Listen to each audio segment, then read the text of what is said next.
함께 기도하시겠습니다.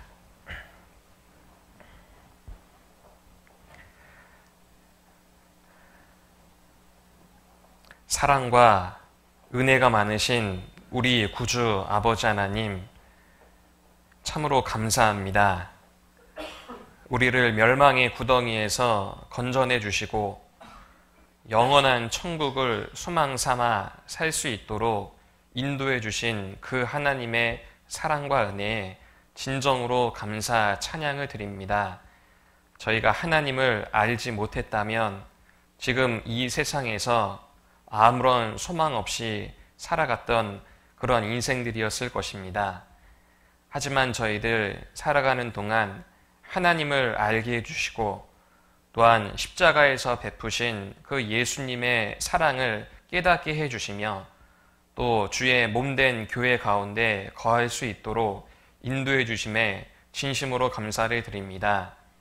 이제는 우리가 주님의 영광과 복음을 위하여 남은 인생 살아가도록 도와주시고 그리스도께서 걸어가신 그 길을 이 마지막 시대를 살아가는 저희들 역시 잘 걸어갈 수 있도록 도와주시기를 간절히 원하옵니다.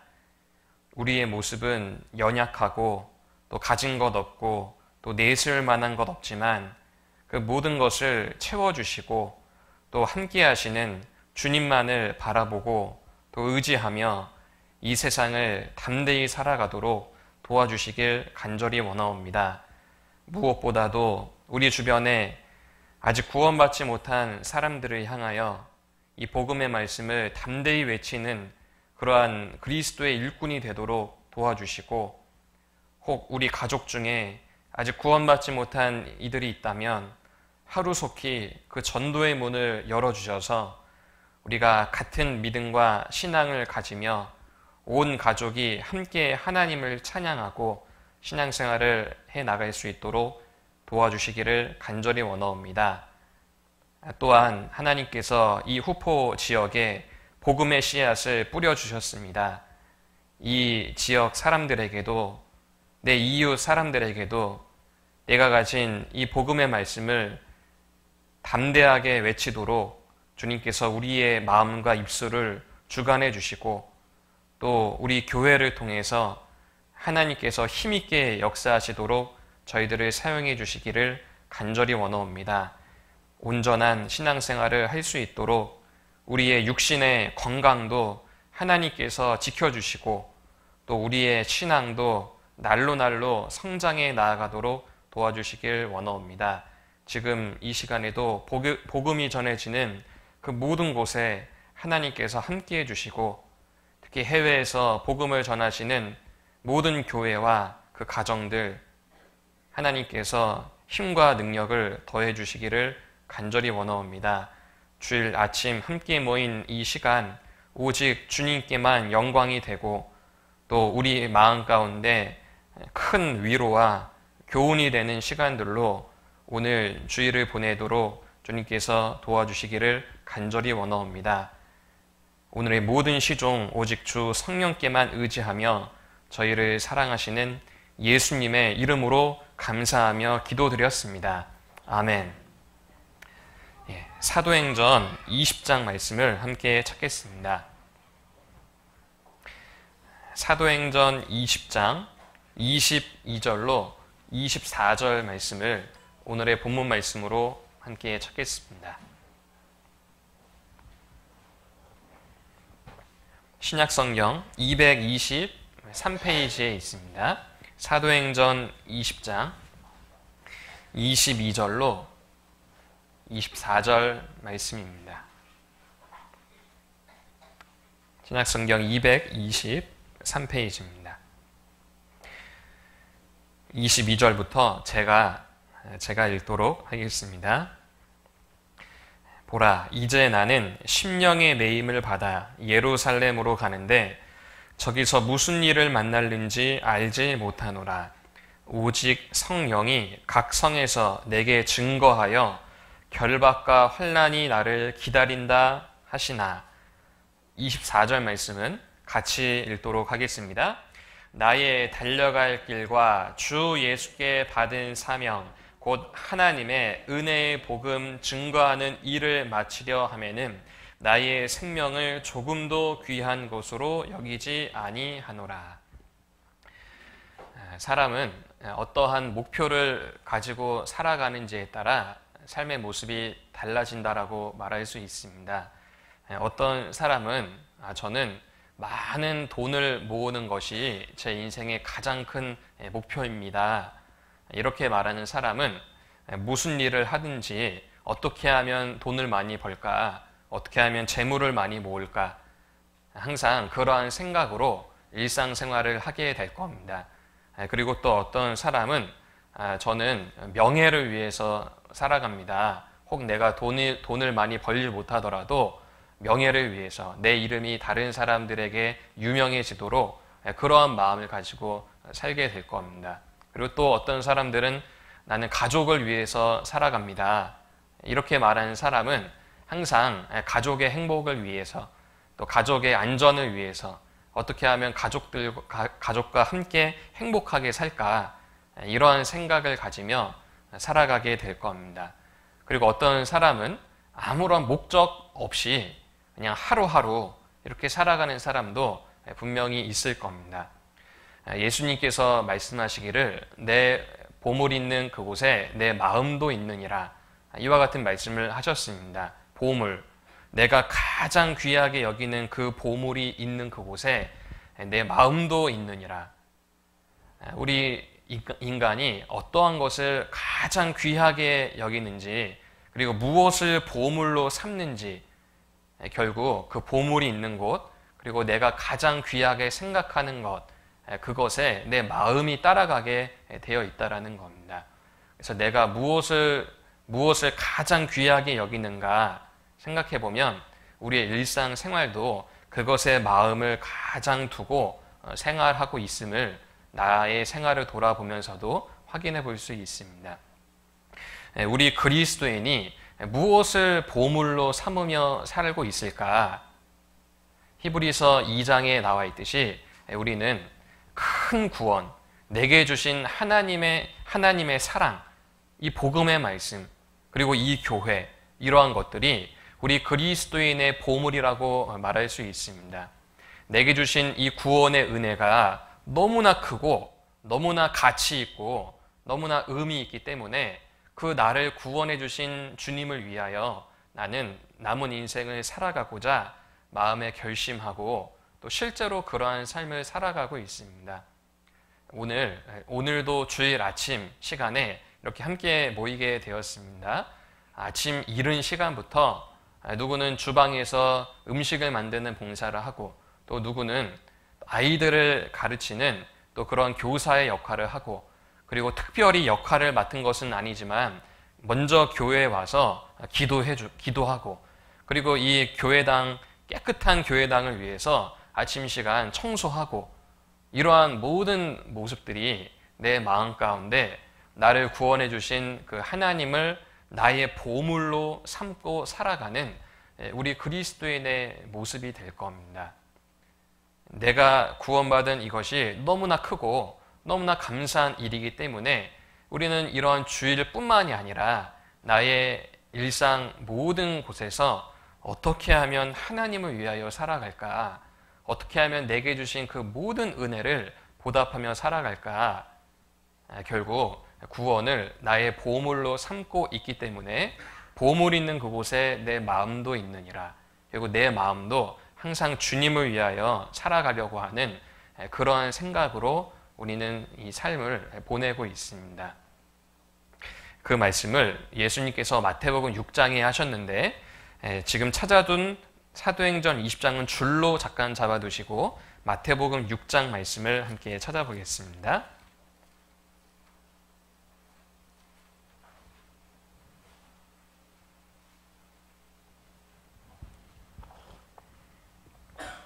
마태복음 6장 21절입니다. 마태복음 6장 21절 제가 읽겠습니다. 내 보물 있는 그곳에는 내 마음도 있느니라. 내가 가장 가치 있게 여기는 보물, 그 보물이 있는 그곳에 내 마음도 있고 결국 몸도 따라가게 되어 있습니다. 보물이 있는 그곳에 내 마음이 있는데 예수님께서는 우리가 정말로 보물로 여겨야 할 것, 그것을 무엇이라고 말씀하셨냐면 바로 앞구절인 20절 말씀을 같이 읽어보도록 하겠습니다.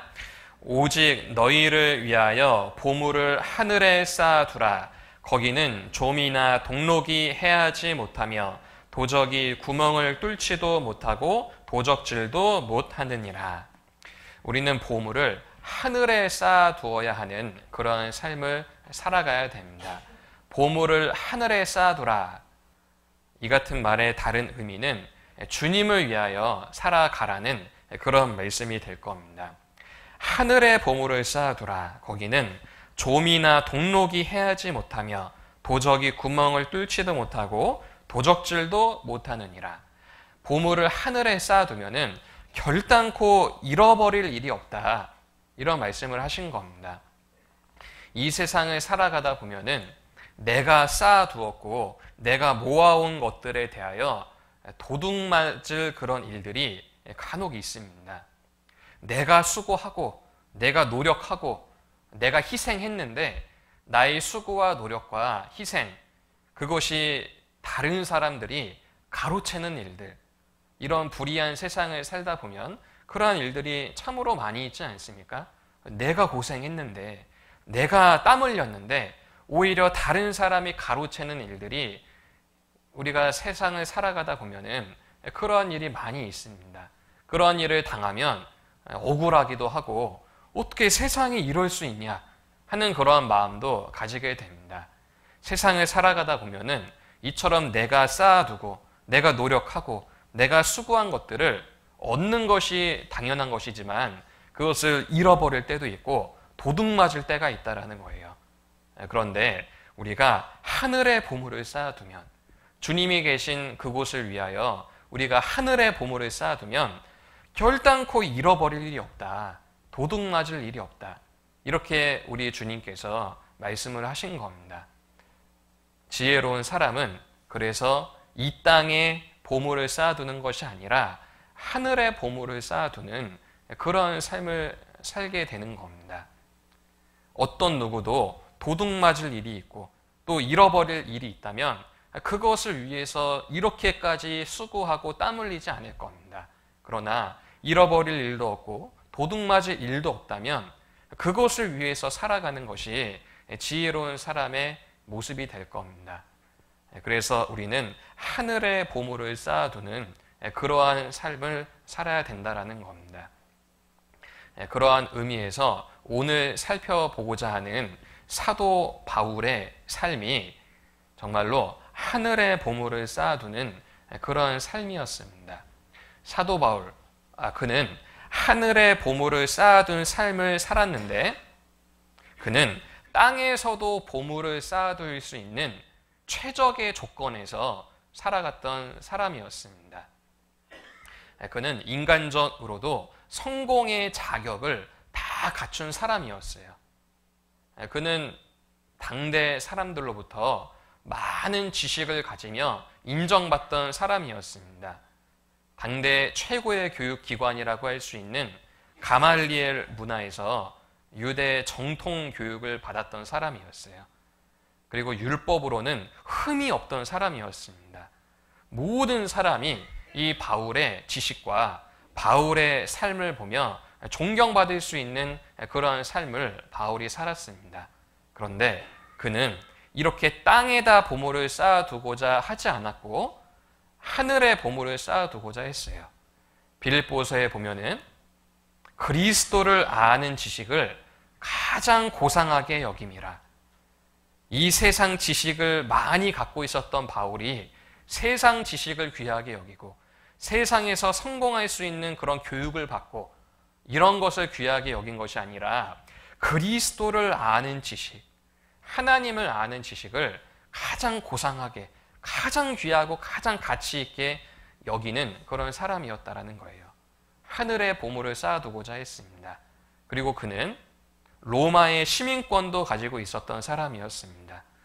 당대 로마의 지배를 받고 있었기 때문에 로마의 시민권을 가지고 있다는 것 자체가 아주 편리한 그런 수단이 되었을 거예요. 남들은 지배를 받고 억압받고 그런 그런 환경에서 살아갔는데 이 바울은 로마의 시민권을 가지고 있었기 때문에 무언가 일상생활을 하는데 불편함이 없었을 겁니다.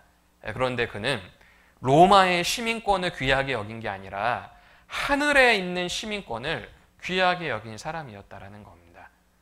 내가 하늘에 속한 시민이라는 것, 천국 백성이라는 것, 그것을 로마의 시민권보다 더 귀하게 여긴 그런 사람이었습니다. 그래서 그는 땅에서도 보물을 쌓을 수 있는 최고의 환경에서 살았지만 그는 땅에다가 보물을 쌓아둔 것이 아니라 하늘에 보물을 쌓아두는 그러한 삶을 살았습니다. 결국 바울은 복음을 전하다가 순교당했습니다. 그리스도를 모르는 사람의 입장에서 생각해보면 왜 저런 인생을 살까? 저렇게 똑똑하고 저렇게 많은 교육을 받고 저렇게 율법적으로 흠이 없고 그런 사람이 왜 이렇게 세상에서 고난받고 사람들에게 손가락질 받고 미움받고 결국 이렇게 그리스도를 위해서 자신의 목숨까지 버릴까? 아마 그리스도를 모르는 사람은 바울의 이러한 삶과 죽음을 이해하지 못할 겁니다. 그러나 그의 삶과 그의 죽음은 하나님 앞에서 너무나 귀하게 그리고 이 기독교의 2000년 역사 가운데 수많은 그리스도인에게도 본이 되고 또 표대가 되는 그러한 모습으로 우리에게도 이러한 의미가 있습니다. 그래서 찬송 가사에도 예수님처럼 바울처럼 살 수 없을까? 이러한 가사로 우리도 그러한 삶을 살았던 바울을 되새기며 우리도 그와 같은 삶을 살기를 바라는 마음을 가지고 있습니다. 그래서 바울은 하늘의 보물을 쌓아둔 삶이었고 하나님 앞에 나의 모든 것을 드리는 온전한 그러한 삶을 산 대표적인 그리스도인이었습니다. 마지막 시대를 살아가는 우리들에게도 너무나 많은 교훈을 준다라는 생각을 해보게 되었습니다. 그는 자신의 모든 것, 자신의 생명까지도 아끼지 아니하는 그런 모습으로 살았습니다. 이것을 온전한 헌신, 완전한 순종이라고 말할 수 있는데 특별히 온전하다, 그리고 완전하다, 그러한 삶을 살았다라는 것은 이 마지막 시대를 살아가는 우리들에게 특별히 더욱 많은 교훈을 준다는 생각을 해보게 되었습니다. 왜냐하면 마지막 시대가 되어갈수록 주님을 섬기고 하나님을 위해서 살아가는 그리스도인의 모습이 이처럼 온전한 헌신과 이처럼 완전한 순종의 모습이 아닌 부분적인 모습으로 하나님께 드려질 수 있기 때문입니다. 마지막 시대에 사단이 우리 그리스도인의 마음을 유혹해 하는 방법 중에 하나가 바로 이러한 부분적인 마음을 사용한다. 이렇게 생각을 해보게 됩니다. 우리 마음 가운데 하나님을 위하여 살아가려는 마음이 있고 주님을 위해서 그리고 이 복음을 위해서 살아가려는 마음, 우리의 구원받은 그리스도인에게는 분명히 있습니다. 그런데 또 한편에 내 마음을 들여다보면은 주님을 위해서 살아가려는 마음도 있지만 세상이 주는 만족과 세상이 주는 행복을 추구하고자 하는 마음도 공존하고 있다는 거예요. 이것이 바로 부분적인 마음입니다.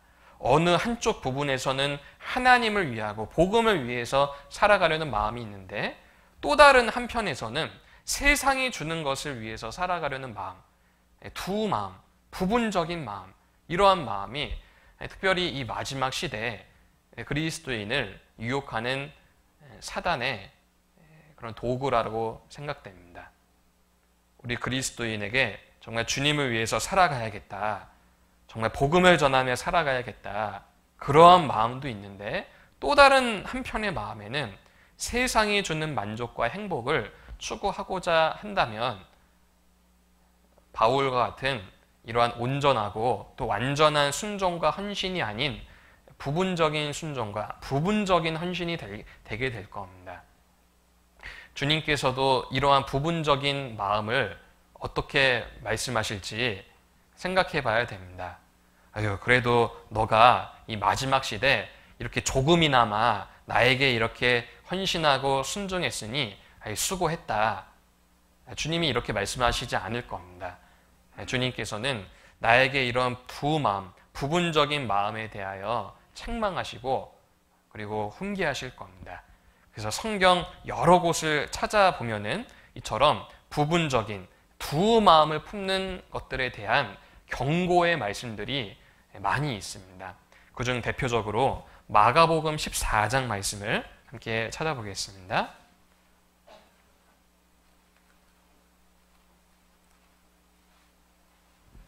신약성경 마태, 마가복음 81페이지 부분입니다.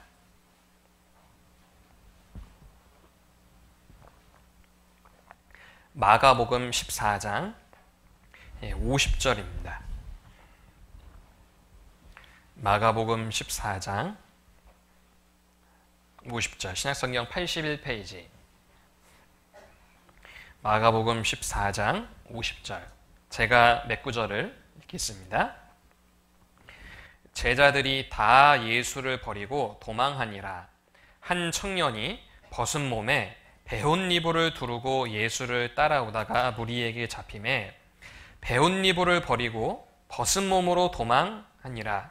저희가 예수를 끌고 대제사장에게로 가니 대제사장들과 장로들과 서기관들이 다 모이더라. 베드로가 예수를 멀찍이 쫓아 대제사장의 집들 안까지 들어가서 하숙들과 함께 앉아 불을 쬐더라. 이 마가복음 14장 50절부터 읽은 말씀은 예수님이 붙잡혀 가시는 그날이었습니다. 여기에 주된 인물 두 사람이 나오게 되는데 앞부분은 한 청년, 그리고 뒷부분엔 베드로가 나옵니다. 예수님이 붙잡혀 가시는 그때 앞에 나온 한 청년은 벗은 몸에 베옷니불을 두르고 예수를 따라오다가 붙잡혀 가시는 예수님을 보면서 내가 예수님을 지켜야 되지 않겠냐, 다 도망갔던 이때 나라도 예수님을 지켜야 되지 않겠냐 하는 마음을 가지고 붙잡혀 가시는 예수님을 따라가고 있었습니다. 그런데 이 청년의 마음 가운데 두 마음이 들어가 있었어요. 붙잡혀 가시는 예수님을 내가 끝까지 지켜드리고 함께 해야 되겠다 하는 마음이 분명히 있었기 때문에 다 도망갔던 그때 이 청년은 그래도 예수님을 따라가고 있었습니다. 예수님을 사랑하는 마음, 예수님을 지키려는 마음 분명히 있었던 겁니다. 그런데 이 청년의 또 한편의 마음에는 내가 붙잡히면 어떡하지? 나도 예수님처럼 어디 뭐 끌려가면 어떡하지? 하는 마음이 분명히 이 청년에게 있었습니다. 그래서 52절에 붙잡혀 예수님을 따라가다가 무리에게 잡히게 되었는데 그때 베옷니불을 버리고 벗은 몸으로 도망하니라. 이 청년의 마음 가운데 나도 붙잡히면 어떻게 될까 하는 그러한 마음이 있었기 때문에 실제로 무리에게 잡히게 되었던 그때 이 청년은 끝까지 예수님을 변호하고 예수님을 지켰던 것이 아니라 도망가는 쪽을 택한 겁니다. 그러니까 마음 가운데 두 가지의 마음, 부분적인 이러한 마음들 있던 그 결과가 결국 인간은 그 안에 연약함이 있고 죄악된 본성이 있기 때문에 내 마음 가운데 두 가지의 마음을 품고 있을 때 결국은 우리가 하나님 쪽에 하나님 편에 있는 그쪽을 선택하는 것이 아니라 육신이 원하는 쪽, 사단이 주는 그런 생각으로 넘어질 수 있음을 우리가 발견하게 됩니다. 또한 뒷부분에 나온 베드로 역시 54절에 보니까 베드로가 예수를 멀찍이 쫓아 예수님과 베드로의 거리가 실제로 멀찍이 거리가 있었습니다. 사실 이 거리는 마음의 거리가 될 겁니다. 그만큼 베드로 역시 예수님이 붙잡혀 가시는 모습을 보며 베드로는 이미 한 말이 있었어요. 죽을지언정 주님을 부인하지 않겠습니다. 이 전에 그런 얘기를 했거든요. 한 말이 있기 때문에 다 도망갔을 그때 베드로는 그래도 끝까지 남아 있었습니다. 그런데 마음에 이미 예수님과 멀어져 버린 겁니다. 예수님을 따라가겠다라고 하는 마음, 예수님을 지켜야겠다라고 하는 마음, 그 마음이 마음 가운데 분명히 있었지만 두 가지의 마음을 품은 그 결과 베드로가 이후에 예수님을 3번이나 부인하지 않았습니까? 그러니까 결국 이 사람의 마음에 두 가지의 마음이 있고 또 하나님께 대한 마음과 세상이 주는, 사단이 주는 마음이 이렇게 부분적으로 있는 그 결과 결국 인간에게 이러한 넘어짐의 동기를 제공할 수 있음을 우리는 기억해야 되겠습니다. 혹 우리 마음도 그러하다라는 생각을 해보게 됩니다. 나도 하나님을 사랑하고 주님을 위해서 살아가려고 하는 마음이 있는데 혹 내 마음 가운데서도 세상이 주는 생각과 세상이 주는 만족을 추구하고자 하는 그런 생각이 있다면 나에게도 그러한 시험의 시간이 찾아오게 될 겁니다. 이 두 가지 편 중에 어느 쪽으로 택할는지 그러한 시간이 나에게도 분명히 주어지게 될 겁니다. 그때 내가 이러한 실패를 겪지 않으려고 한다면 내 마음을 정말로 하나님 앞에 온전하게 드리고자 하고 나의 모든 것을 주님께 드리고자 하는 그런 마음의 결단을 내가 매일매일 하며 살아가야 될 겁니다. 그러한 의미에서 바울은 하나님 앞에 자신의 모든 것을 드리고자 하는 그러한 결심을 하며 살아갔던 사람이었습니다. 날마다 죽노라 결단을 매일같이 했다라는 겁니다. 날마다 내 육신 가운데 있는 세상의 소욕들, 이런 세상이 주는 생각들, 바울이라고 없었겠습니까? 날마다 내 육신이 주는 것들은 죽이고 하나님을 위해서 살아가고자 했던 그 마음으로 결심하고 그렇게 하루하루를 살아간 겁니다. 골로새서 1장 함께 찾겠습니다.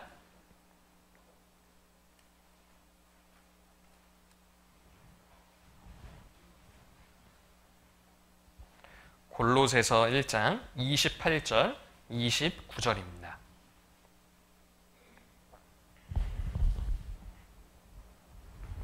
28절 제가 읽겠습니다. 우리가 그를 전파하여 각 사람을 권하고 모든 지혜로 각 사람을 가르침은 각 사람을 그리스도 안에서 완전한 자로 세우려 함이니 29절을 같이 읽겠습니다. 이를 위하여 나도 내 속에서 능력으로 역사하시는 이의 역사를 따라 힘을 다하여 수고하노라.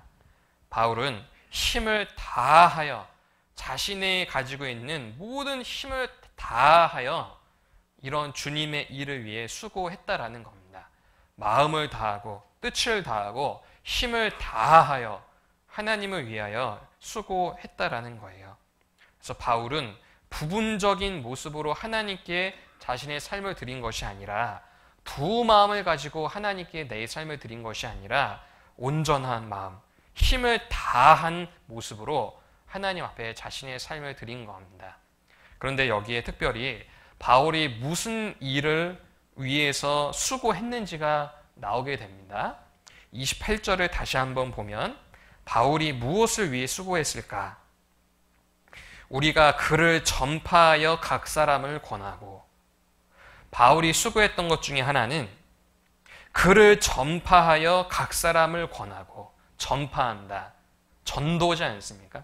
바울은 우선 전도에 힘을 다하여 수고했다라는 겁니다. 그를 전파하여 각 사람을 권하고 전도하는 그 일을 위해서 자신의 힘을 다하여 수고했다라는 거예요. 그리고 또 하나는 그 뒷부분에 그를 모든 지혜로 각 사람을 가르침은 각 사람을 그리스도 안에서 완전한 자로 세우려 함이니, 또 바울이 수고한 것 중에 또 하나는 각 사람을 가르치는 일. 그래서 그 가르치는 일로 가르침 받은 사람이 그리스도 안에서 완전한 자로 세우려 함이니, 교회 안에서의 교육적인 면, 이런 것도 수고했다라는 겁니다. 한 사람 한 사람을 교회 안에서 바로 세워질 수 있도록 하는 그러한 일, 그런 일을 위해 바울이 힘을 다하여 수고했다라는 겁니다. 크게 두 가지지 않습니까? 구원받지 않은 사람에게는 그리스도를 전파하는 일을 힘썼고, 구원받은 사람에게는 이 사람이 그리스도 안에서 완전한 자로 세우려 하기 위해 수고한 일, 크게 이렇게 두 가지입니다. 그 두 가지 일을 위해 바울이 힘을 다하여 수고한 겁니다. 근데 생각해보면 바울이 수고하고 있는 이 내용이 우리가 지금 수고하고 있는 내용과 똑같지 않습니까? 우리도 그리스도를 전파하는 일에 정말 힘을 다하고 있습니다. 그리고 또 하나, 이 교회가 바로 세워지기 위해서 성도님 한 분 한 분이 그리스도 안에서 완전한 자로 세우려 하기 위하여 우리가 그분들을 위하여 기도해주고 교사의 봉사도 하고, 그리고 꼭 교사, 가르치는 직접적인 일이 아니라 하더라도 내가 청소하는 일, 그리고 교회 안에서 조그만한 모든 일, 이 모든 것들이 성도를 바로 세우는 그런 일이라고 할 수 있습니다. 그래서 2000년 전 바울이 수고했던 그 내용과 우리가 지금 수고하고 있는 내용이 동일하다라는 것을 생각해 보면, 내가 때로는 복음을 전하다가 지칠 수 있고, 봉사하다가 지칠 수 있고, 교회의 일을 하면서 지칠 수도 있지만, 바울도 이 일을 위해서 수고했지 않냐, 내가 수고하고 있는 이 모든 수고가 헛되지 않다라는 것을 발견하게 됩니다. 혹 바울이 수고했던 내용과 내가 지금 수고하고 있는 내용이 다르다라고 한다면 정말 헛것을 내가 수고하고 있는 겁니다. 그런데 바울도 수고한 내용, 그것을 2000년 교회의 역사가 함께 수고했고 지금 우리도 그 일을 위해 수고하고 있다면, 수고하는 그 일에 희생이 있고 아픔이 있고 그리고 땀 흘리는 일은 있지만, 우리가 수고하고 있는 이 모든 것들이 하늘의 보물을 쌓아두는 일이 될 겁니다. 그래서 우리는 이 수고에 정말 힘을 다하여 우리도 동참해야 될 겁니다. 마지막 시대가 될수록 사단은 이처럼 우리의 마음을 온전한 마음이 아닌 두 마음, 부분적인 마음으로 우리의 마음을 나뉘게 하는 겁니다. 그래서 우리가 그러한 사단의 유혹과 시험에서 정말 하나님 앞에 온전한 모습으로 내 마음과 나의 모든 삶을 드려야 되겠습니다. 바울이 이와 같은 삶을 살 수 있었던 여러 가지의 그런 원동력이 있을 겁니다. 바울이라고 육신적인 생각이 없었겠습니까? 바울이라고 지치는 것들이 없었겠습니까? 그도 똑같은 우리와 같은 사람이었고 우리와 같은 모습으로 이 세상을 살아간 그런 사람이었습니다. 그런데 바울은 어떻게 하여 이처럼 힘을 다하여 온전한 모습으로 살아가게 됐을까? 그 원동력을 우리도 같이 가지고 있다면 우리 역시 그와 같은 삶을 살 수 있을 겁니다. 바울이 어떻게 하여 이런 삶을 살 수 있었을까? 본문 말씀인 줄로 접어두자고 했던 사도행전 20장으로 돌아가 보겠습니다. 사도행전 20장 24절입니다. 아마도 이 말씀을 암송하고 계시는 분도 계실 텐데, 암송하실 수 있는 분은 암송으로 하시고 아직 익숙지 않은 분들은 같이 이 성경을 보며 24절 말씀만 같이 한번 읽어보겠습니다. 나의 달려갈 길과 주 예수께 받은 사명 곧 하나님의 은혜의 복음 증거하는 일을 마치려 하면은 나의 생명을 조금도 귀한 것으로 여기지 아니하노라. 바울이 이와 같은 삶을 살 수 있었던 그 원동력 하나를 꼽자면 복음 전하는 삶을 주 예수께 받은 사명으로 여겼다라는 겁니다. 복음을 전하는 이와 같은 삶을 바울은 주 예수께 받은 사명으로 여긴 겁니다. 주 주인 주자를 쓰지 않습니까? 주인, 나의 주인 되신 예수께서 나에게 주신 사명, 일사자의 목숨 명자를 써서 목숨을 다해서 반드시 해야 하는 일, 그처럼 바울이 여겼습니다. 그래서 실제로 목숨을 바친 겁니다. 바울은 주님께서 내게 주신 이 일을 자신의 사명으로 여겼다라는 거예요. 그것이 바울의 삶을 이끄는 겁니다. 인간 관계에서도 누구의 지시냐, 누구의 명령이냐에 따라 나의 태도와 마음 자세가 달라지는 경우가 있습니다. 회사 생활을 하게 되면 내가 말단 사원으로 들어갔습니다. 그런데 갑자기 사장님께서 말단 사원을 부른 겁니다. 그랬더니 이 사장님이 말단 사원에게 이거 좀 해봐라, 이런 지시를 내렸습니다. 그러면 이 말단 사원은 내가 능력도 없고 말단 사원인데 그래도 사장님이 나를 이렇게 직접 부르셔가지고 이 일을 시켰다면 잘 하진 못하더라도 열심히 하고자 하는 마음이 이 말단 사원에게 분명히 있을 겁니다. 그래서 익숙하지 않고 잘하지 못하지만 그래도 내가 할 수 있는 최선의 노력으로 사장님이 친히 내게 지시하신 일이기 때문에 잘 하고자 하는 마음이 있을 거예요. 그런데 또 회사 생활을 하다 보면은 나보다 선임이긴 선임인데 그렇게 차이 안 나는 사람 하다 보면 가끔 맘먹기도 하지 않습니까? 그 사람이 나에게 뭘 시키면 물론 하겠죠. 그런데 마음 가운데는 자기는 손이 없어 발이 없어 이런 생각도 하면서 자기가 하지 왜 날 시키냐, 이러한 마음을 가질 때도 있습니다. 누구의 지시냐, 누구의 명령이냐, 누구의 부탁이냐에 따라서 내 마음이 달라지는 경우가 있습니다. 저 어렸을 때 저는 할아버지 할머니하고 같이 살았기 때문에 특히 할아버지를 좀 무서워했던 그런 마음이 아직도 남아 있습니다. 물론 지금은 돌아가셨지만 할아버지께서 말씀하시면 제가 유치원도 들어가기도 전 시절이지만 아직도 기억 남는 것은 엄마가 얘기한 것도 물론 듣고자 했지만 저는 기억은 안 나지만 어머니는 저한테 장난꾸러기였다라고 합니다.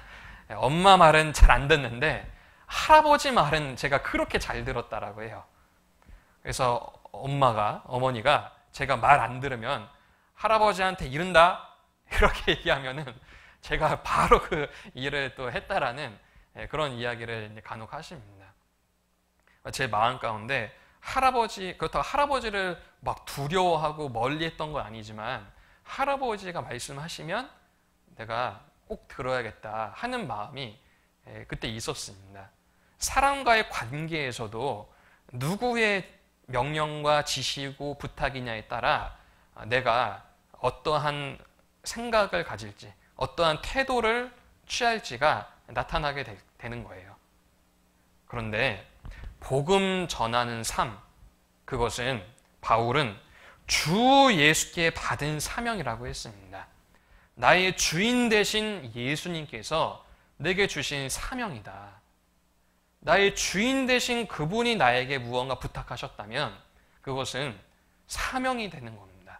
반드시 해야 할 일, 마음을 다해서 해야 할 일, 사람과의 관계 속에서도 내가 정말 이분의 말이라면 난 정말로 해야 된다 하는 마음을 가졌는데 나의 주인 대신 예수께서 내게 주신 일이라고 한다면 정말로 내가 목숨을 바쳐 다 해야겠다라고 하는 마음, 그 마음이 바울에게 있었다라는 거예요.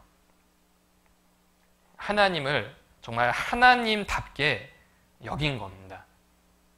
하나님을 하나님답게 여기며 하나님의 말씀을 하나님 말씀답게 여기는 마음의 자세를 두 글자로 하면, 이런 수수께끼가 나온다면 두 글자, 아마 경외라는 단어로 설명될 거예요. 그러니까 경외. 경자는 공경할 경자에 외는 두려워할 외자를 써서 존재 자체가 너무나 크고 너무나 위대한 분이기 때문에 공경하고 두려워하다.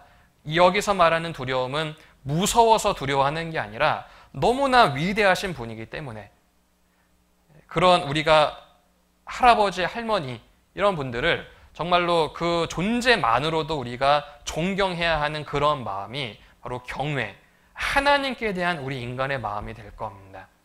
바로 바울의 마음이 하나님께 대하여 정말 하나님을 하나님답게 섬기고 하나님의 말씀을 하나님 말씀으로 여기는 그런 경외하는 마음이 바울에게 있었다라는 겁니다. 특별히 경외라는 단어가 잠언 1장 제일 앞부분에 나오게 됩니다. 우리가 잠언의 말씀을 날짜에 맞춰서 읽게 되는데 하나님께서 우리 인간에게 수많은 잠언의 말씀들을 주셨는데 물론 모든 말씀이 다 중요하지만 그 잠언의 말씀 중에서도 가장 먼저 우리에게 알려주시고자 했던 말씀이 무엇일까? 그것이 바로 경외라는 겁니다. 잠언 1장 한번 찾아보겠습니다.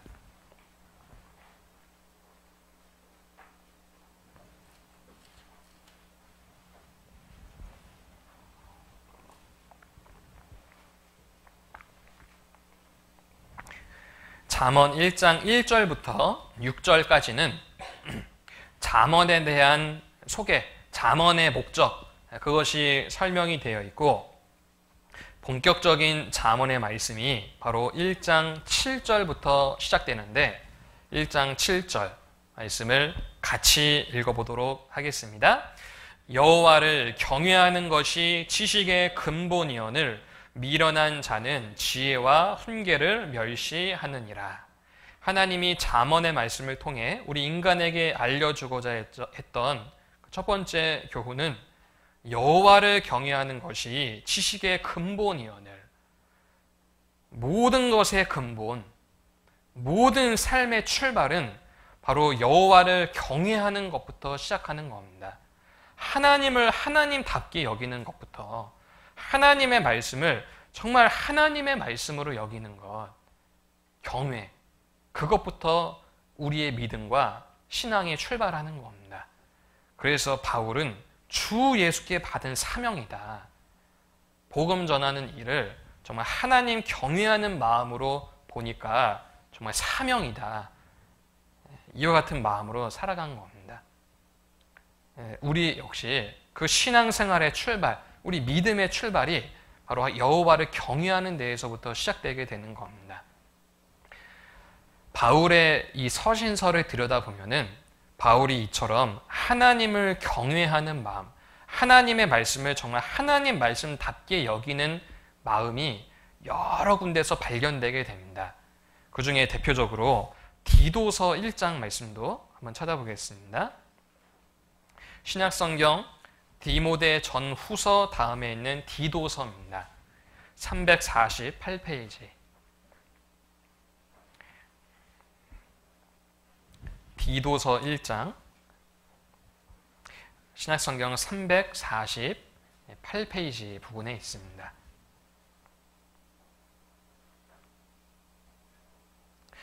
디도서 1장 3절입니다. 디도서 1장 3절 찾으셨으면 이 말씀 역시 같이 읽어보도록 하겠습니다. 자기 때에 자기의 말씀을 전도로 나타내셨으니 이 전도는 우리 구주 하나님의 명대로 내게 맡기신 것이라. 또 복음 증거하는 삶을 바울이 또 다르게 표현을 했는데 자기 때에 자기의 말씀을 전도로 나타내셨으니 이 전도는 우리 구주, 나를 구원해 주시고 나의 주인 되신 하나님의 하나님이 나에게 명령을 내리신 것, 그것이 바로 복음 전하는 일이라는 거예요.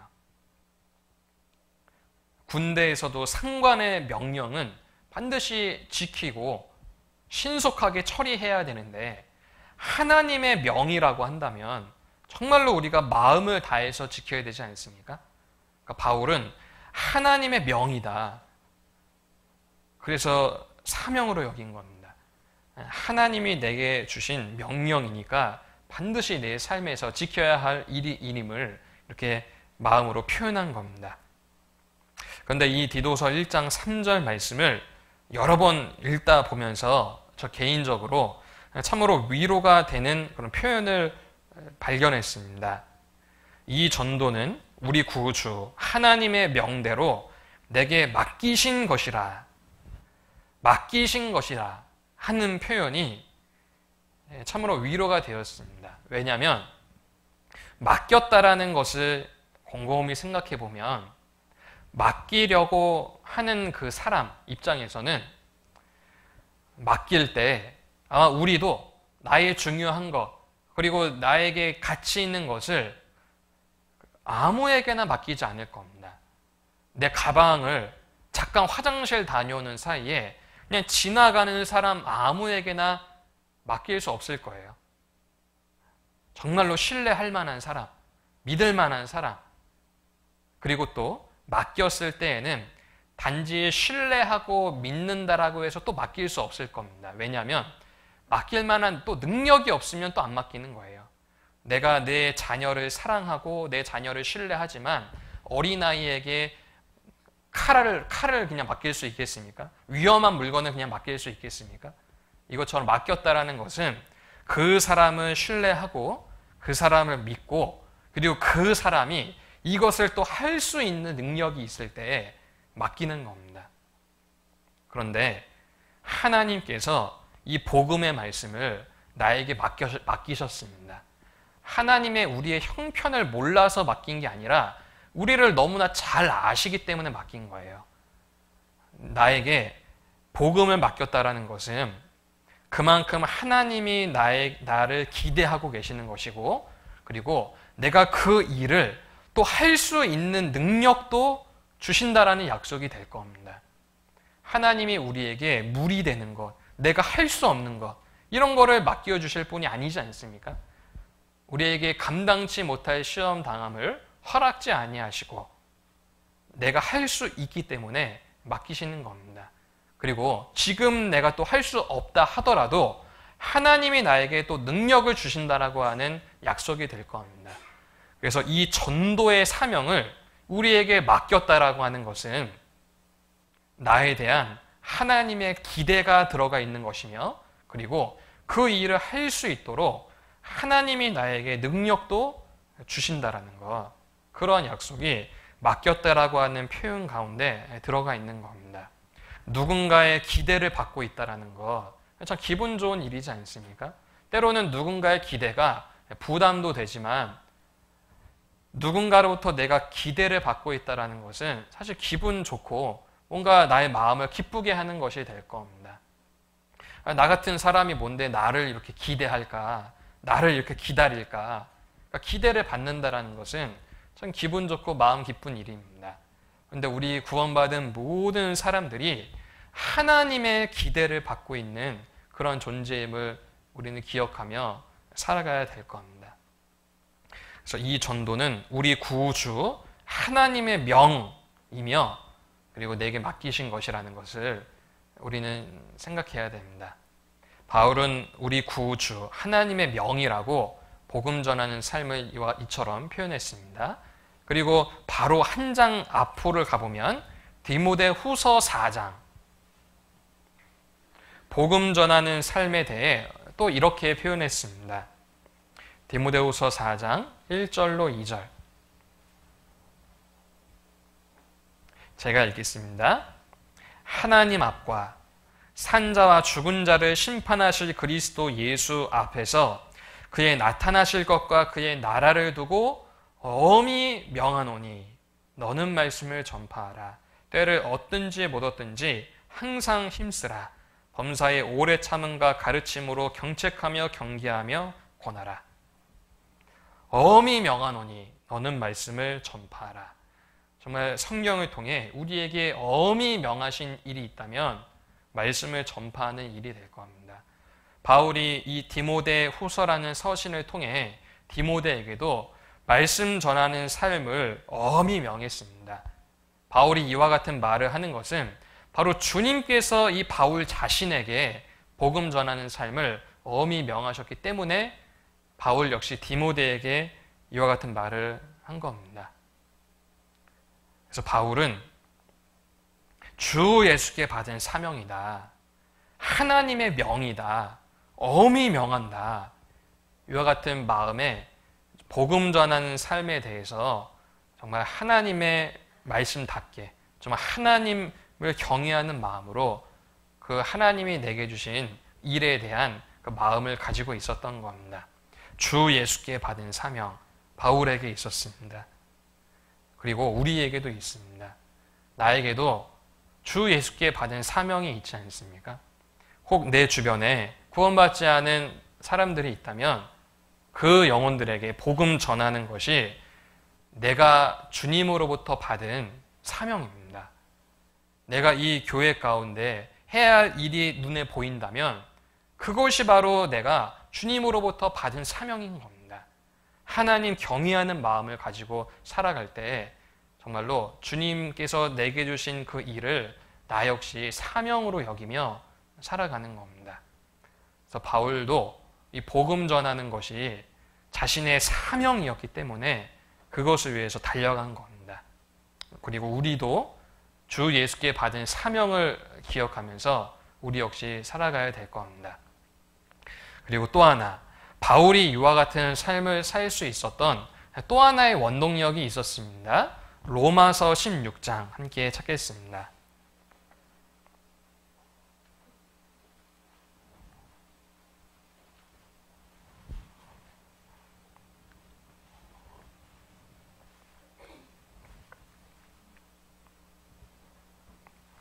로마서 16장 3절로 4절 신약 261페이지 신약성경 261페이지 로마서 16장 3절로 4절입니다. 이 말씀 역시 같이 읽도록 하겠습니다. 너희가 그리스도 예수 안에서 나의 동역자들인 브리스가와 아굴라에게 문안하라. 저희는 내 목숨을 위하여 자기의 목이라도 내어 놓았나니 나뿐 아니라 이방인의 모든 교회도 저희에게 감사하느니라. 바울이 이와 같은 삶을 살 수 있었던 또 하나의 원동력이 무엇이냐면 바로 복음의 동역자들이 있었다라는 거예요. 복음의 동역자들이 있었습니다. 특별히 여기에서는 브리스가와 아굴라 부부지 않습니까? 이 부부가 바울을 위하여 어떻게 살아갔냐면 저희는 내 목숨을 위하여 자기의 목이라도 내어놓았나니 나뿐 아니라 이방인의 모든 교회도 저희에게 감사하느니라. 이 브리스가와 아골라의 부부는 바울을 위하여 자기의 목이라도 내어놓으며 살아갔던 그런 사람들이었다라는 거예요. 바울에게는 이러한 동역자들이 있었습니다. 자기의 목숨 걸고 도와주고 함께했던 이 믿음의 동역자들, 그들을 보며 바울이 살아간 겁니다. 바울이 능력이 많고 바울이 지식도 많고 삶에 살아갈 때 불편함이 없었던 사람이라 하더라도 그것 때문에 이렇게 하나님께 쓰임 받았을까? 아닐 겁니다. 그가 아무리 많은 지식이 있다 한들 하나님 앞에 교만하면 아무것도 하지 못할 겁니다. 바울이 이와 같은 삶을 살 수 있었던 것은 바울이 똑똑해서 지식이 많아서 많은 교육을 받아서 그것이 아니라 바울과 함께했던 동역자들이 있음에 바울이 이 같은 삶을 살 수 있는 겁니다. 한번 생각해 보십시오. 내가 만약 바울인데 나를 위해서 브리스가와 아굴라 같은 부부가 자기 목숨 걸고 살아왔다. 근데 사실 정확히 얘기하면은 바울을 사랑하고 바울만을 위해서 브리스가 아굴라가 목숨 바쳐 산 것이 아니라 바울이 하는 그 일이 너무나 중요하기 때문에 브리스가 아굴라는 바울 개인을 위해서 목숨 버린 것이 아니라 바울이 하나님께로부터 받은 사명이 있기 때문에 그것을 보고 목숨 바치며 살아갔던 겁니다.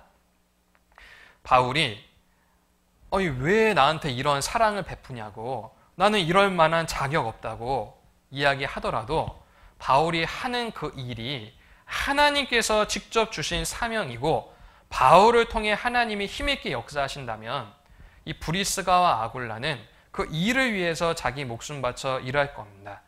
그리고 바울도 그렇게 자신을 위한 이들의 희생이 아니기 때문에 그 사랑을 또 받아주었을 겁니다.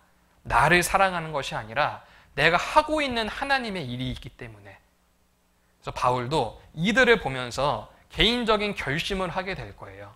아니, 저들도 내가 하는 이 일을 통해서 자기 목숨 걸고 이렇게 살아가는데 나라고 함부로 살아갈 수 있겠냐. 이들의 모습을 보며 자신의 연약함이 올라올 때마다, 그리고 육신적인 생각이 올라올 때마다 이들을 기억하며 자신도 하나님 앞에 마음을 바로 잡을 수 있을 겁니다. 우리 역시 마찬가지지 않습니까? 내 삶이 하나님 앞에 죄도 짓고 그리고 온전치 못한 모습으로 살아가고 하나님 앞에 부끄러운 모습으로 살아갈 때 내 주변에 있는 형제 자매들의 온전한 헌신의 모습을 보며 정말 주님을 위하여 힘차게 살아가는 모습을 보며 아유, 나도 저렇게 살아가야겠다. 내가 저분에게 그래도 도움을 줘야겠다 하는 마음을 가지고 나도 뭔가 마음을 바로 잡는 그런 계기를 마련하게 될 겁니다. 그래서 바울은 이런 동역자들이 주변에 많이 있었기 때문에 자신이 마음이 흔들리고 무언가 어려움을 겪을 때 그 동역자들을 바라보며 자신의 마음을 바로 고칠 수 있었을 겁니다. 그래서 바울의 서신서를 쭉 읽다 보면은 누구누구에게 문안하라 이런 인사말들이 많이 있지 않습니까?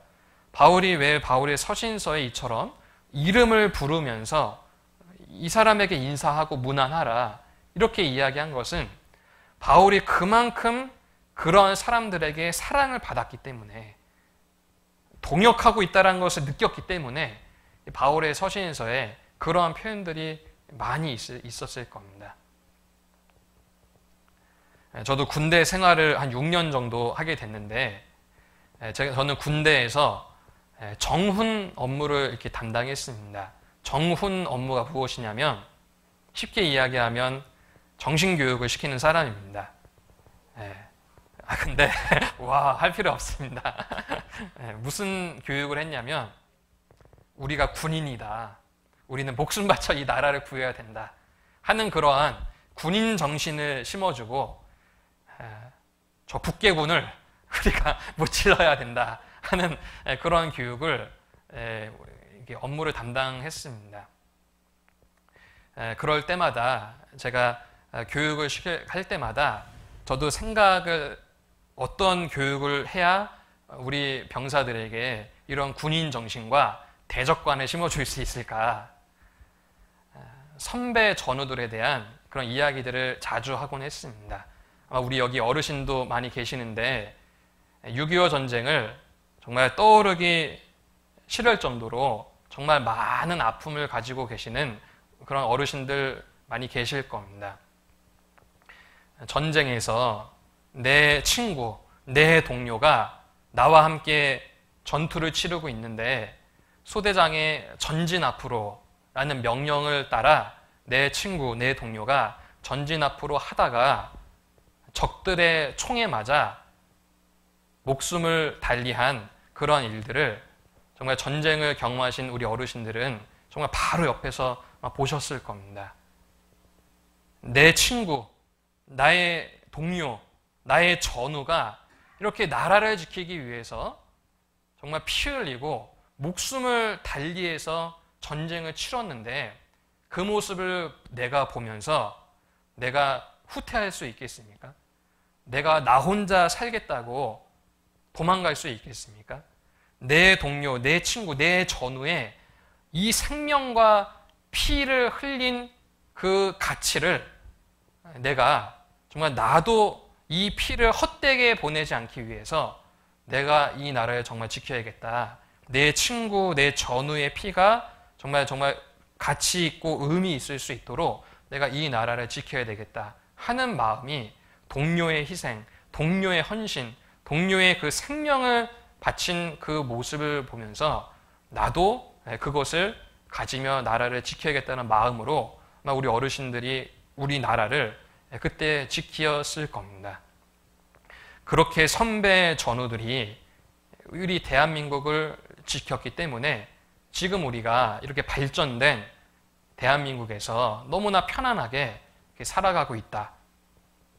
그래서 우리는 그 선배 전우들의 희생과 그 목숨을 건 그 피를 우리가 헛되이 생각하지 말아야 한다. 이러한 교육을 그때 군대에서 하게 되었습니다.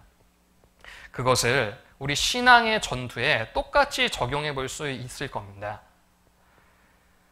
우리의 신앙의 전투에서, 마귀와의 전투에서 생명을 바치고 주님의 복음을 전하기 위해서 먼저 희생하고 헌신했던 수많은 그리스도인의 피를 헛되이 보내지 않는 것이 바로 우리가 해야 할 일입니다. 복음의 마지막 주자지 않습니까? 복음의 마지막 주자답게 앞서 달려나갔던 그들의 수고와 그들의 땀을 헛되이 보내지 않는 것은 이 복음의 마지막 주자인 우리 역시 그들이 달렸던 것처럼 우리도 달려나가는 것이 우리가 이 시대에 해야 할 일이라는 겁니다. 앞선 3명의 주자가 너무나 열심히, 너무나 훈련받으며 1등으로 지금 나에게 바톤을 넘겨주었습니다. 내가 바톤을 딱 잡는 순간 조깅하듯이 뛸 수 있겠습니까? 내가 만약 조깅하듯이 뛴다면 앞서서 달려갔던 내 앞주자였던 그들의 수고와 그들의 훈련했던 모든 과정을 내가 무시해버리는 게 되게 될 겁니다. 그것처럼 바울이 브리스가 아굴라가 목숨 바쳐 지금 자신을 따라오고 있습니다. 주님을 위해서 목숨 바쳐 따라오고 있고 바울에게는 이처럼 많은 동역자들이 주님을 위해서 자신의 모든 것을 희생하며 달려오고 있습니다. 거기에 가장 앞장서 있던 바울이 그러한 많은 동역자들의 모습을 보며 함부로 살아가야겠다라고 하는 생각 절대로 하지 못할 겁니다. 정말 내가 이들의 희생과 이들의 수고를 헛되이 보내지 않기 위해 내가 정말로 열심히 살아가야겠다 하는 그 마음이 바울에게 분명히 있을 겁니다. 그래서 바울에게는 이러한 복음의 동역자들이 있었기 때문에 바울이 이처럼 살아갈 수 있는 겁니다. 로마서가 찾아져 있는데 로마서 1장 찾아보겠습니다.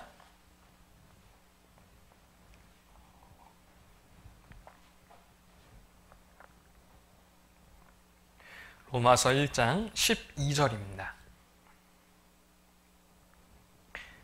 제가 읽겠습니다. 이는 곧 내가 너희 가운데서 너희와 나의 믿음을 인하여 피차 안위함을 얻으려 함이라. 바울이 로마서라고 하는 서신을 쓴 이유가 나오게 되는데, 이는 곧 내가 너희 가운데서 너희와 나의 믿음을 인하여 피차 서로 간에 안위함, 마음의 평강과 안식을 얻으려 함이라. 바울이 로마서라고 하는 서신을 왜 썼냐면 로마에 있는 성도들이 가지고 있는 그 믿음이 있지 않습니까? 그리고 그 믿음과 내가 믿고 있는 이 믿음이 서로 같다라는 것을 이런 서신을 통해서 교제를 한다라는 거예요. 그러니까 바울은 일방적으로 로마에 있는 성도들에게 편지를 보내거나 아니면 일방적으로 무언가 권면하고 훈계하고 혼내고 이러려고 서신을 썼던 것이 아니라 이런 것을 통해서 피차 서로 간에 안위함을 얻으려 합니다. 그러니까 바울도 일방적인 그런 모습으로 이들과 교제했던 것이 아니라 내가 믿고 있는 믿음이 이렇다. 그리고 이 서신을 받아보는 너희들도 나와 같은 믿음을 가지고 있다라는 것을 내가 이 서신을 보낸 것을 통해서 교제하려고 이 로마서라는 서신을 보낸 거였어요. 그리고 바울이 쓴 서신들이 많이 있지 않습니까? 그 모든 것들이 다 동일한 이유라는 겁니다. 일방적인 권면, 일방적인 훈계, 일방적인 설교 이런 것이 아니라 바울은 이런 서신을 통해 피차 서로 간에 안위함을 얻으려 했다라는 거예요.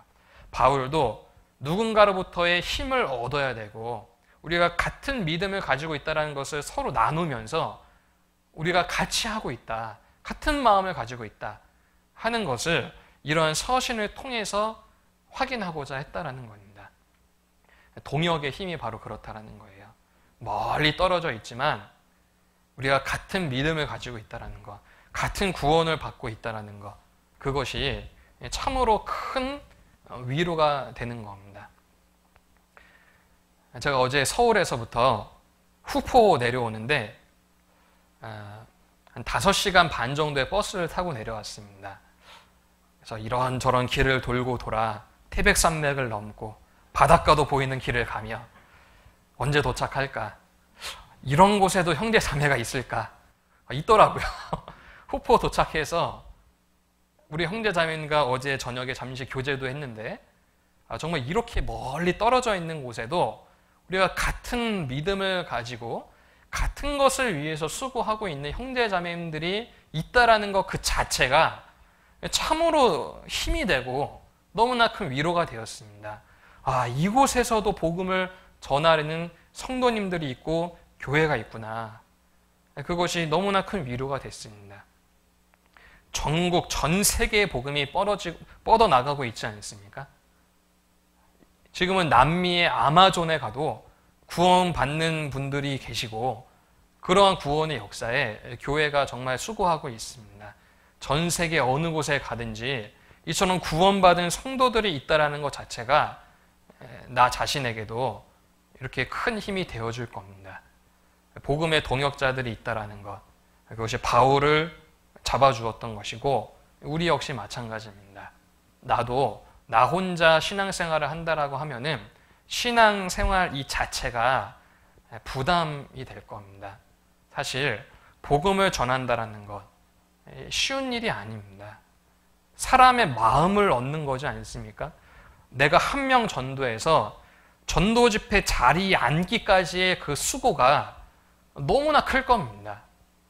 전도하는 것이 마지막 시대가 되면 될수록 너무나 어렵고 전도해야 하는데 하는 그런 부담의 마음이 우리에게 있습니다. 전도 집회를 앞두고 있으면 한 명이라도 말씀 드려야 되는데 하는 간절한 마음도 있지만 전도할 수 있을까? 하는 그런 부담되는 마음도 있습니다. 그런 것을 우리가 어떻게 이겨내겠습니까? 바로 동역자들을 바라보며 이겨낼 수 있는 겁니다. 이 일을 위해 함께 하고 있다. 함께 마음을 모으고 있다. 그것이 나에게 큰 힘을 가져다 줍니다. 요즘은 핸드폰으로 카톡 이런 거 많이 하지 않습니까? 우리 어르신들도 카톡 같은 거 많이 하고 계시는데 누군가가 저 지금 누구 전도하고 있습니다. 때로는 명절 때 지금 가족들 전도하러 갑니다. 이런 카톡을 올리게 되면 거기다가 교회 우리 식구들이 기도해 주겠다. 힘내세요. 이런 단문을 볼 때마다 전도하는 그 순간 두렵고 떨리지만 그래도 내가 담대하게 복음을 전하는 그런 경험들을 우리가 전도의 현장에서 많이 느낄 겁니다. 저는 동역의 힘이 내가 할 수 없고 내가 부담을 가지는 그런 일들을 정말 자원하고 감사하고 그리고 담대한 마음으로 하게끔 해주는 겁니다.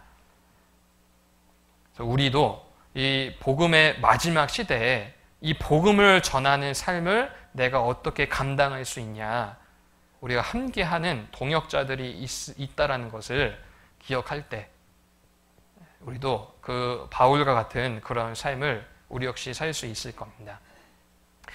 또 하나가 있습니다. 바울이 이와 같은 삶을 살 수 있었던 또 하나의 원동력을 찾자면 디모데 후서 4장 함께 찾겠습니다. 신약성경 346페이지에 있습니다.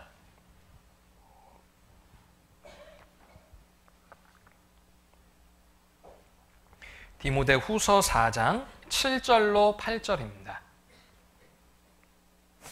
디모데 후서 4장 7절로 8절 말씀을 같이 읽도록 하겠습니다.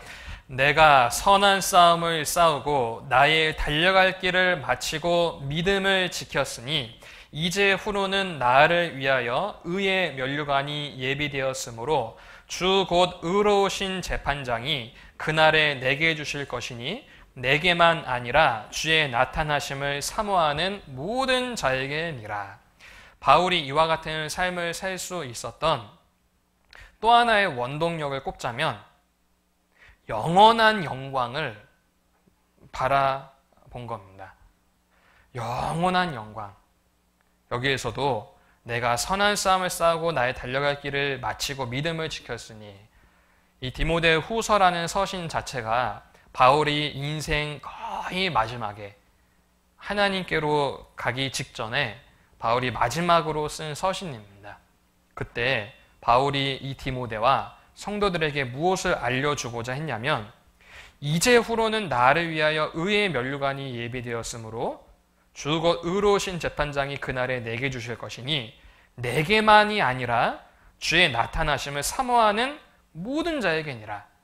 주님을 위하여 살았던 그 모든 고난과 그 모든 신앙의 길에 대한 영광, 의의 면류관, 그것이 나를 위해서 예비되었고, 그리고 이것은 나뿐만이 아니라 주의 나타나심을 사모하는 모든 자에게도 하나님께서 의의 면류관, 영광을 예비해 놓으셨음을 디모데와 수많은 그리스도인에게 바울이 알려주고자 한 겁니다. 영광을 바라볼 때 현재의 고난을 이겨낼 수 있다는 거예요. 통장 하나 만들 때, 적금 통장 하나 만들려 은행 갔습니다. 뭐부터 보죠? 그죠? 이자 얼마 나올까? 이자 얼마 나올까? 내가 1년 부으면 이자 얼마 붙을까?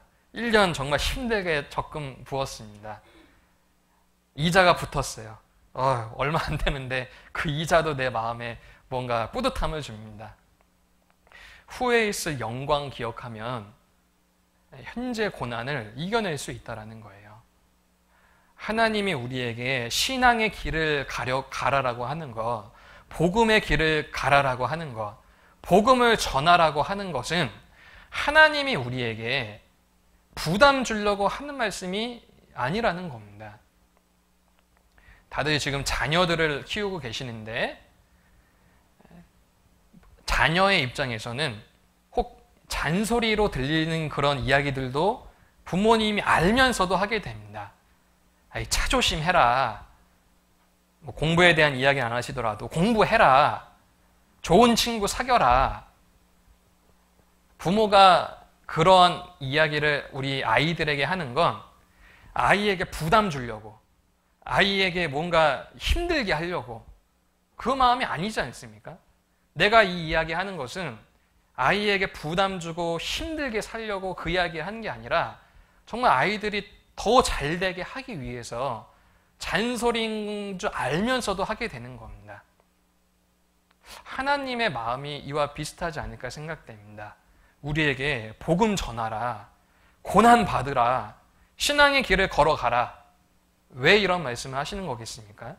우리가 부담 가지려고, 우리에게 부담 지우려고, 우리도 그런 힘들게 살게 하기 위해서. 그게 아니라 우리를 위해서 그런 말씀을 하신 겁니다. 왜냐하면 후에 있을 영광이 너무나 크기 때문에. 복음을 전하다가 고난받고 정말 주님을 위해서 살아갈 때 이 땅에서는 고난과 슬픔과 아픔이지만 영원한 세상에 가면은 그것을 통해 영광으로 갚아주시기 때문에, 하나님은 이 모든 것을 다 준비해 놓으셨기 때문에 아시지 않습니까? 얼마나 고난을 받느냐, 얼마나 주님을 위해 살아가느냐에 따라 후에 있을 영광이 더욱더 클 겁니다. 그래서 성경에는 이처럼 복음과 함께 고난을 받으라, 말씀을 전파하라, 이러한 말씀으로 우리에게 더 좋은 것을 주고자 하신 겁니다. 그래서 우리 역시 후에 있을 영광을 기억하며 포기하지 말자. 제가 어제 교제할 때 이 말씀 드렸는데, 그래서 후포 오지 않습니까? 후에 있을 영광을 바라보며 포기하지 말자. 이런 생각을 해보게 되었습니다.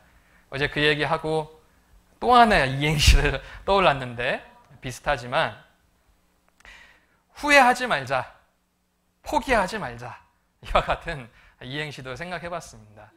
정말 우리가 하나님 앞에 갔을 때 이렇게 영광이 컸다면 그때 더 열심히 살 걸. 물론 천국 가면 후회는 없을 겁니다. 그런데 우리가 이 땅을 살아가는 동안에는 정말 후회 없이 포기하지 말고 이 신앙의 길을 걸어가야 된다는 것을 우리가 기억하며 살아야 되겠습니다. 바울이 이처럼 후에 있을 영광을 바라보며 살아간 겁니다. 그리고 같은 시대를 살았던 베드로도 마찬가지입니다. 베드로가 기록한 베드로 전서에 보면은 베드로 전서의 핵심 단어 2가지를 꼽으라 한다면 주제도 될 겁니다. 바로 고난과 영광입니다. 베드로 전서를 기록한 그 목적이 무엇이냐면 로마로부터 엄청난 박해가 시작되게 되었습니다. 그런데 이 베드로가 소아시아에 있는 성도들에게 편지를 보내요. 그게 바로 베드로 전서입니다. 로마로부터 엄청난 박해가 시작됐습니다. 그리고 언젠가는 소아시아에 있는 여러분들에게도 고난이 닥치게 될 겁니다. 그때 영광을 바라봐야 됩니다. 하는 내용이 바로 베드로 전서의 전체적인 내용입니다. 한번 찾아보겠습니다. 베드로 전서 4장입니다.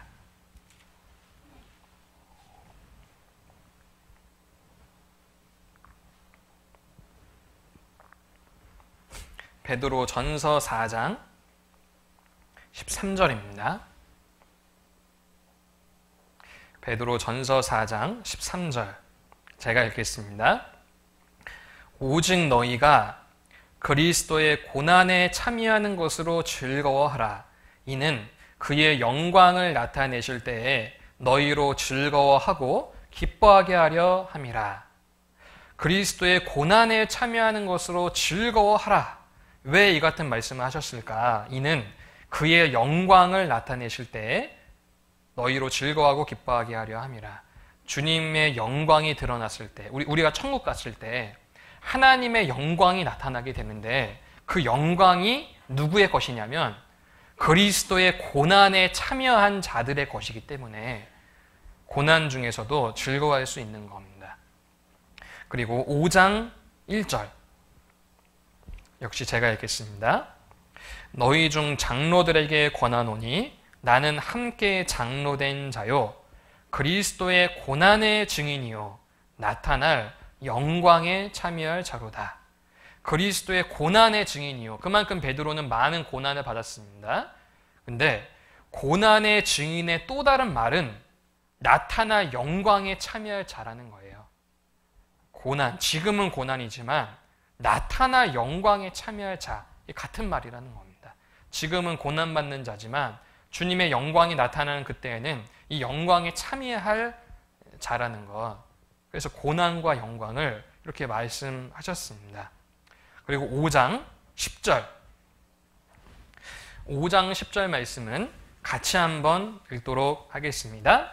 모든 은혜의 하나님 곧 그리스도 안에서 너희를 부르사 자기의 영원한 영광에 들어가게 하시니가 잠깐 고난을 받은 너희를 친히 온전케 하시며 굳게 하시며 강하게 하시며 터를 경고케 하시리라. 그래서 이 베드로 전서의 마지막 부분에 베드로가 말합니다. 모든 은혜의 하나님이다. 고난 받게 하신 것도 하나님의 은혜이며 후에 있을 영광에 들어가게 하신 것도 하나님의 은혜이다. 모든 은혜의 하나님이다. 이처럼 고백하고 있는 겁니다. 여기서도 고난과 영광이라고 하는 단어가 중간에 들어가 있습니다. 근데 이 중간, 10절 중간에 고난이라고 하는 단어 바로 앞에 무슨 단어가 있죠? 그렇죠. 잠깐. 그리고 영광이라고 하는 단어 앞에는 무슨 단어가 있습니까? 영원한. 고난은 잠깐이며 영광은 영원한 겁니다. 사단은 반대로 생각하게 해요. 고난이 영원한 것처럼, 고난이 너무나 큰 것처럼, 그리고 영광은 너무나 작은 것처럼, 영광이 안 보이는 것처럼 사단은 우리의 마음의 눈을, 믿음의 눈을 이렇게 감기운다라는 겁니다. 그런데 고난은 잠깐이며 영광은 영원하다라는 것, 그것을 기억하며 정말 우리 역시 복음과 함께 고난을 받는 그것을 정말 즐거워하는 마음으로 우리 역시 살 수 있을 겁니다. 영광이라는 것이 눈에 보이진 않지만 믿음으로 그 영광을 바라보는 거예요. 믿음으로 모세는 바로의 공주의 아들이라 칭함을 거절하고 하나님의 백성과 함께 고난받기를 더 즐거워했는데 이는 상주심을 바라봄이라.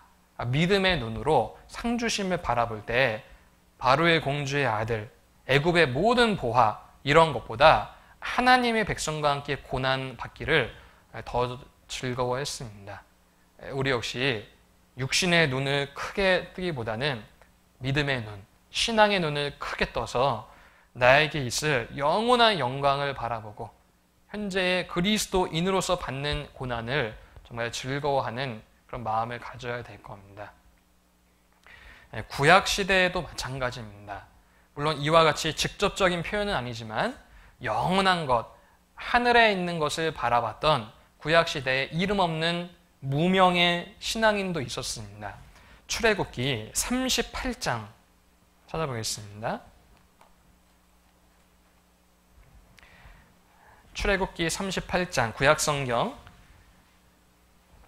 141페이지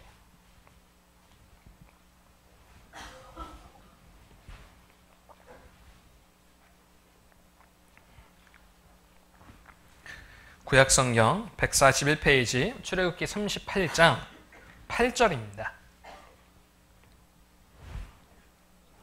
출애굽기 38장 8절 제가 읽어보겠습니다.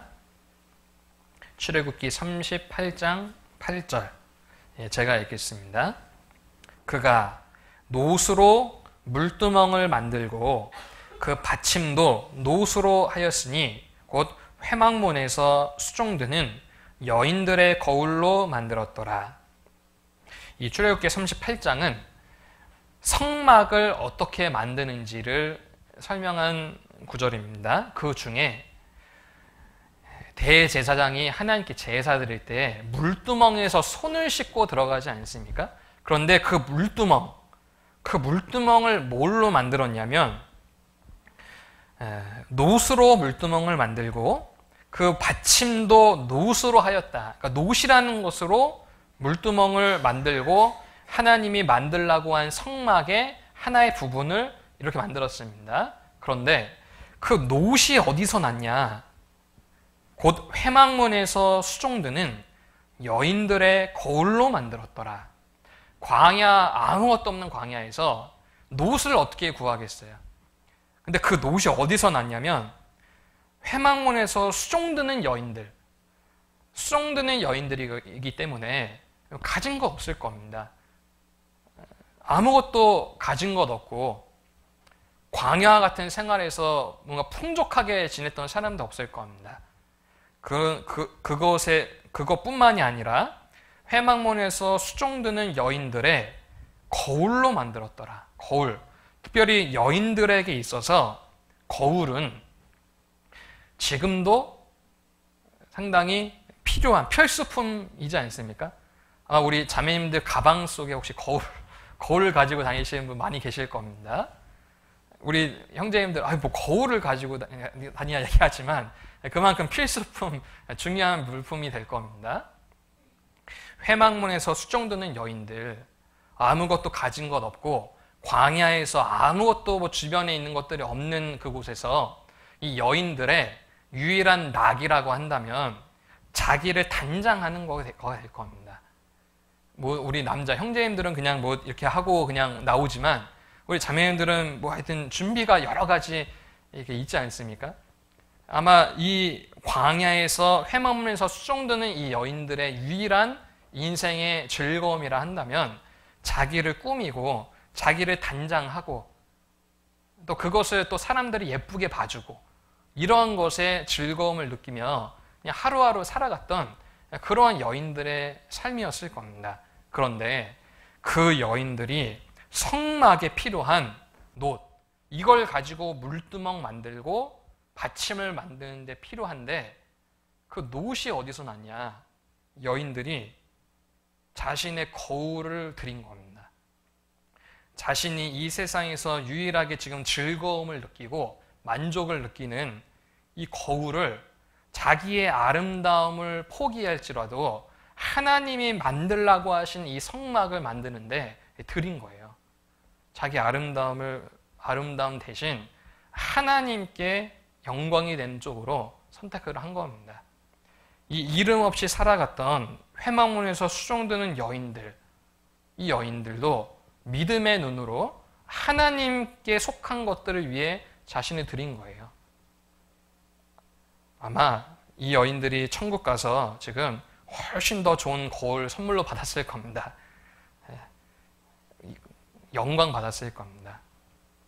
그래서 우리 역시 현재의 삶에서 내게 있는 것 주님께 드리는 겁니다. 이 여인들에게 거울이 전부였다면 나도 주님께 드리는 겁니다. 후에 있을 영광을 바라보고 정말 하나님께 영광 받으실 그런 쪽으로 내 인생을 드리는 거예요. 그리고 내게 있는 모든 것들 주님께 드리고 주님께 영광 돌리고 살을 때 하나님이 그와 비교할 수 없을 정도의 영광으로 나에게 갚아주실 겁니다. 생각건대 현재의 고난은 장차 우리에게 나타날 영광과 좋게 비교할 수 없도다. 로마서 8장 말씀입니다. 그래서 현재의 고난을 우리는 후에 있을 영광을 바라보면서 이겨내는 그런 삶을 살아야 되겠습니다. 바울, 그리고 베드로, 그리고 구약에 나온 이름 없이 살아갔던 수종드는 여인들, 그들도 믿음의 눈으로 영광을 바라보며 산 것처럼 우리도 이 마지막 시대에 세상에 바라볼 것 너무 많지만 우리가 정말로 바라봐야 할 것은 저 천국에 있는 하늘에 쌓여 있는 보물, 정말 하늘의 보물을 쌓아두는 쪽으로 우리가 살아가야 될 겁니다. 마지막으로 오늘의 본문 말씀인 사도행전 20장 가보겠습니다.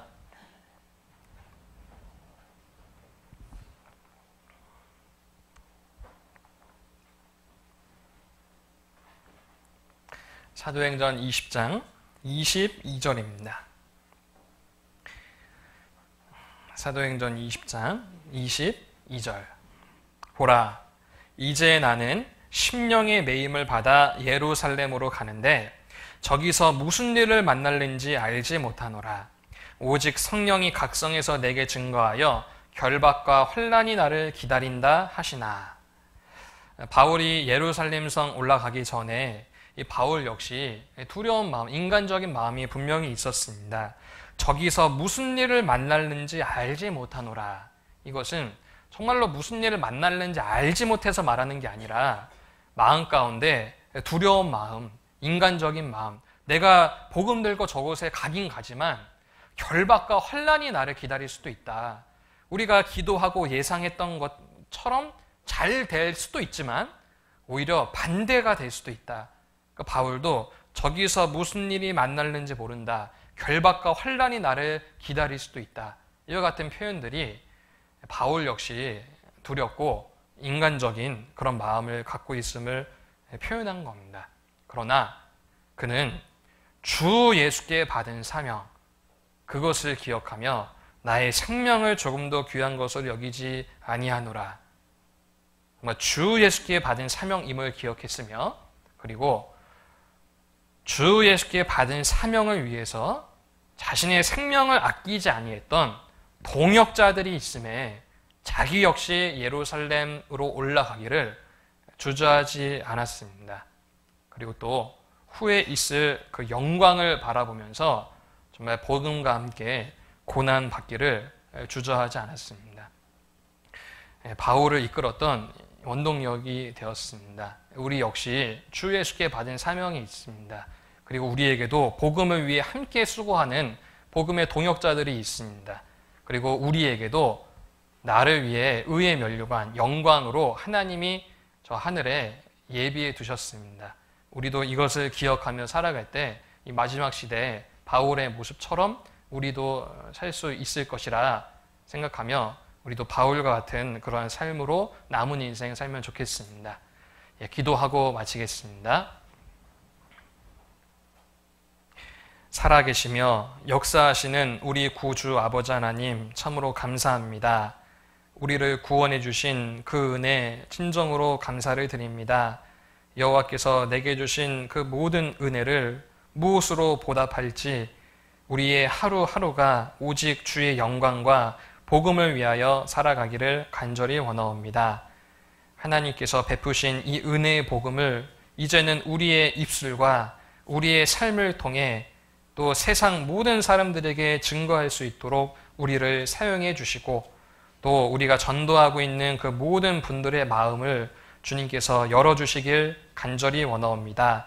다가오고 있는 대전도 집회를 위하여 또 함께 기도하고 이 지역에 구원받지 못한 많은 영혼들 하나님께서 불쌍히 여겨주시고 또 구원의 역사를 베풀어 주시기를 간절히 원하옵니다.